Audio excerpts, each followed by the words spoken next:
Meanwhile, we have the play-in tournament games and the standings. They're all set now in the Western Conference. Every game has gone final, even though so the Minnesota Timberwolves, they win over New Orleans by 5, but lose Rudy Gobert in the process because they ejected him from their own game. He punched a teammate.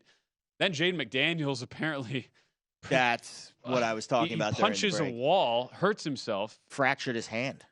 I mean, what Minnesota, and now Minnesota has to turn around. At least they avoid the 9-10 game, but Minnesota's now in the 7-8, and it's Minnesota at the LA Lakers, and a line is now out, at least at DraftKings. Lakers are a 6.5-point favorite. Lakers host. If they win, if the Lakers win, they lock up the 7 seed, and in that scenario, you would have a 2-7 first-round matchup where the LA Lakers would go to Memphis. Wow. 6.5. That's you're paying the premium, and obviously there's a lot of off-court stuff going on with Minnesota right now. I wouldn't touch anything Minnesota-related for at least a couple of days until I hear... A little 24-hour simmer down period at the very least. I would give the T-Wolves market at least 24 hours to relax here before I even consider betting anything on or against them. What a weird... hate that strategy what a bizarre end to this NBA season. Started with the Doncic stuff the other day, and it ended today with Jaden McDaniels and Rudy Gobert basically flipping each other the bird simultaneously. One punches the other one, and then the other one punches the wall on the way out.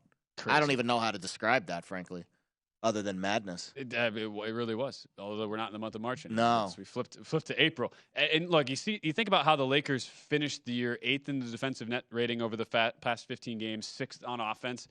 Like, they looked like a much better, improved team as the season went on. You have to think they will be a popular bet. You have to think they'll be a popular series bet against Memphis if that is the 2-7 matchup. And given the lack of experience for the Grizzlies overall, considering John Morant had his stint where he was out of the game for a while and had to deal with off-the-court issues, it's a team that it seems to be following that whole peaking at the right time mode, and it also helps that they have a very a public bettor's darling in LeBron James on their side.